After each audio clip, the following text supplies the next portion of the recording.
Hello and welcome to Study Garage. Today I have 3 things that LEGO should consider when developing their next 1/8 scale Technic supercar, and then I also have a few suggestions on what the next car should actually be. So definitely stick around to see if you agree. Let's dive in.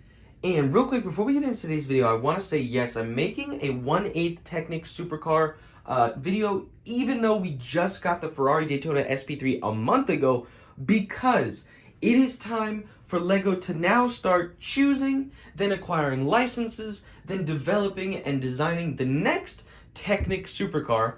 So the faster we as the LEGO community come together and present our frustrations and our ideas with LEGO, the better chance we have at influencing the decision making behind making the next 1/8 scale Technic supercar. So I wanted to make today's video just so that we have the full 2 years to maybe inspire LEGO to maybe make a car that we would actually want rather than one that they think that we want.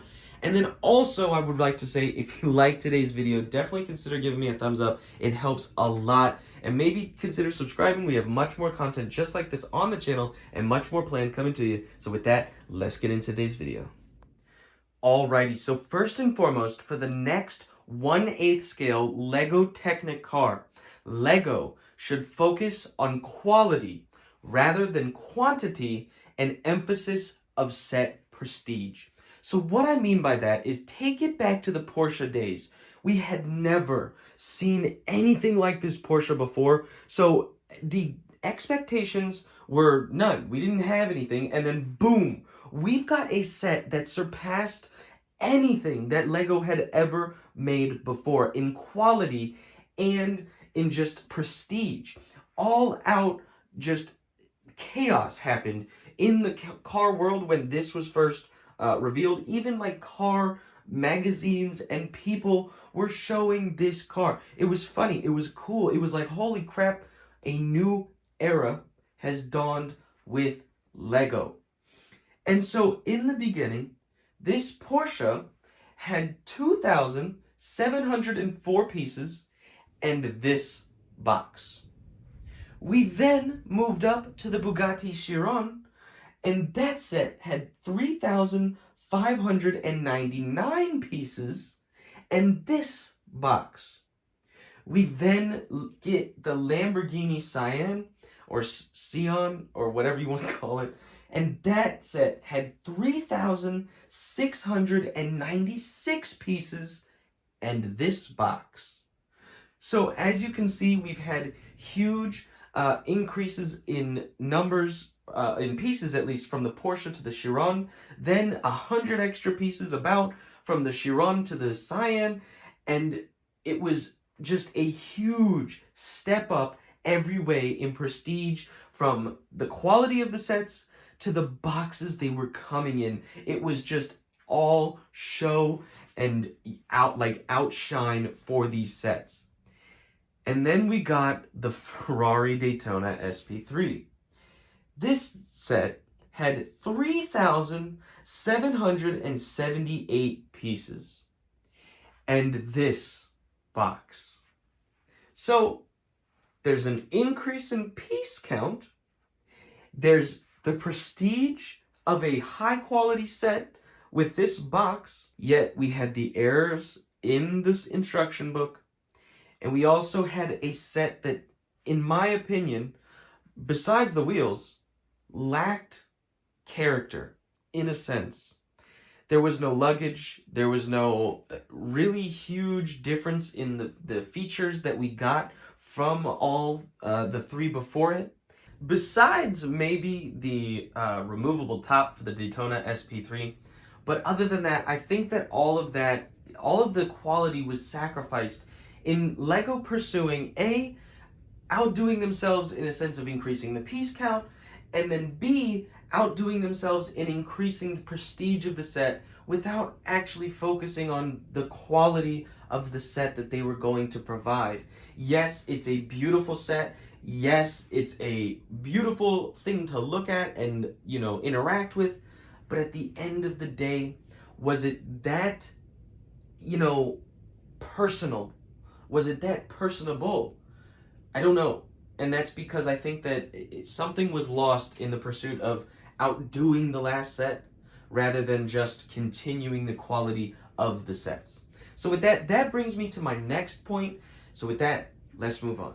Alrighty, and the next thing that LEGO has to do for their next 1/8 scale Technic supercar is continue to implement and or increase the amount of usable and unique features for the cars. So all three of the Porsche, Bugatti, and Scion all had luggage, and my Ferrari didn't come with a bag. But no sweat, I made its own bag, yes. But at the end of the day, I was so sad when I reached the final page and there was no bag. So there was already one unique thing that they could have done for the car that they did not do. And the Bugatti has two other things shown perfectly that the next car needs to have. And that is, yes, all three of the Bugatti, the Scion, and the Ferrari have little stands that are each theirs and, give their own little personalized showing of what the car is, in a sense, or telling of what the car is. But the Bugatti does it different. Anybody who hasn't seen the Bugatti, or even if you have, everybody has to admit the key is so cool. The fact that you get a speed key in order to use A for the stand, and B, the fact that you use it to put up the spoiler. Dude, are you kidding me? Are you kidding me? That alone just made my mind spin with little kid joy. I'm not even kidding. Because it's the speed key that you put in the, next to the doorway or the door jamb, and that lowers the car and raises up the spoiler.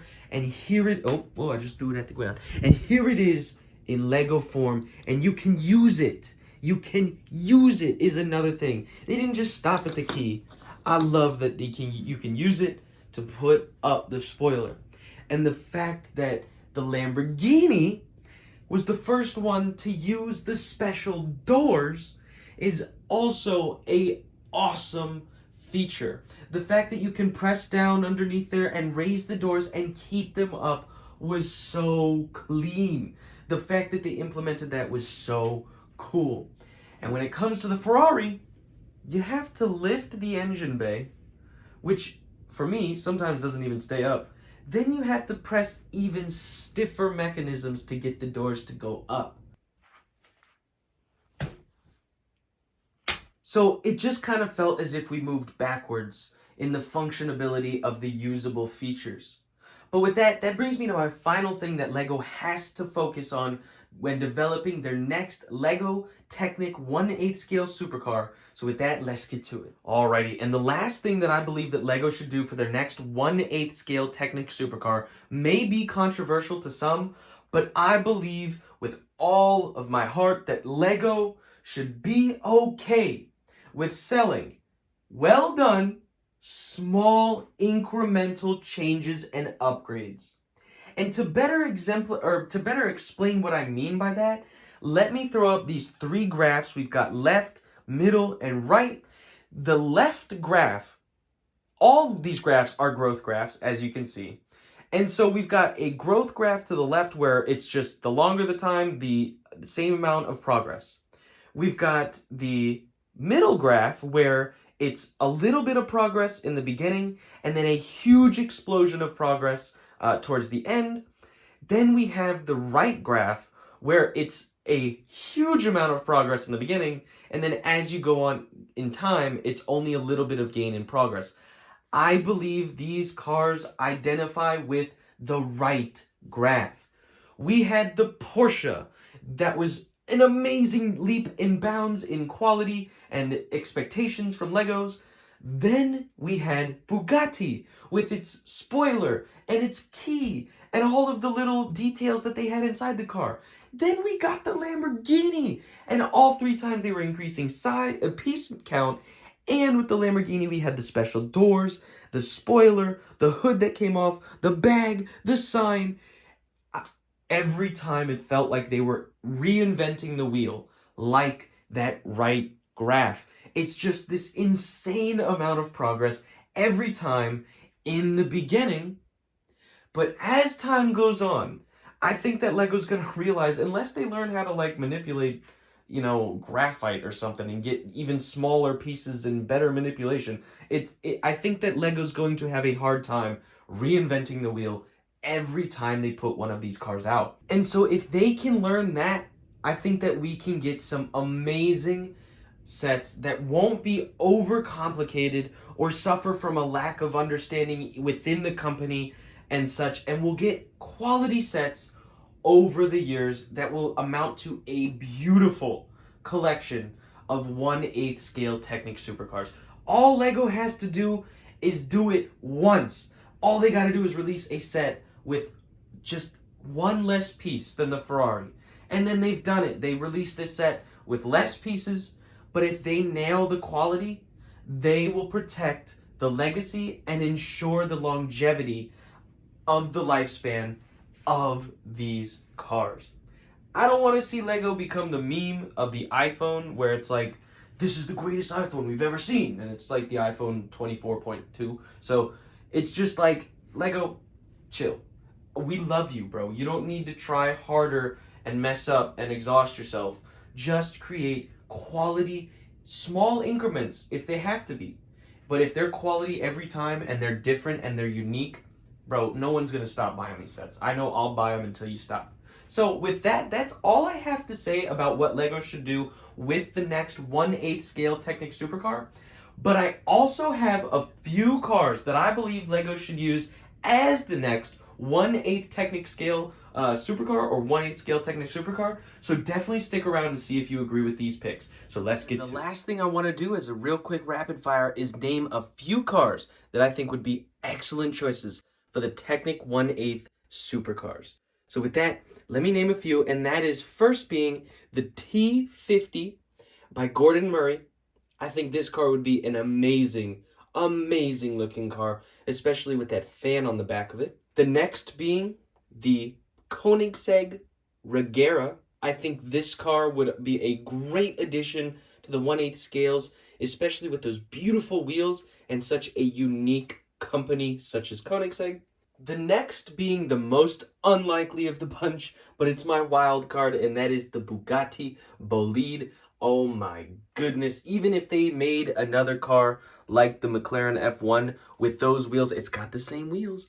Boy, I would be all over that. The next would be the Ford GT, the most recent one.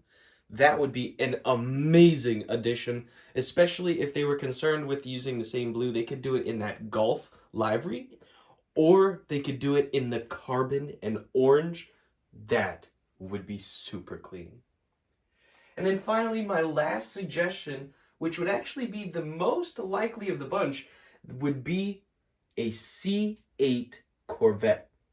Oh yes, maybe even a Z06 or a ZR1, bro, that would be amazing.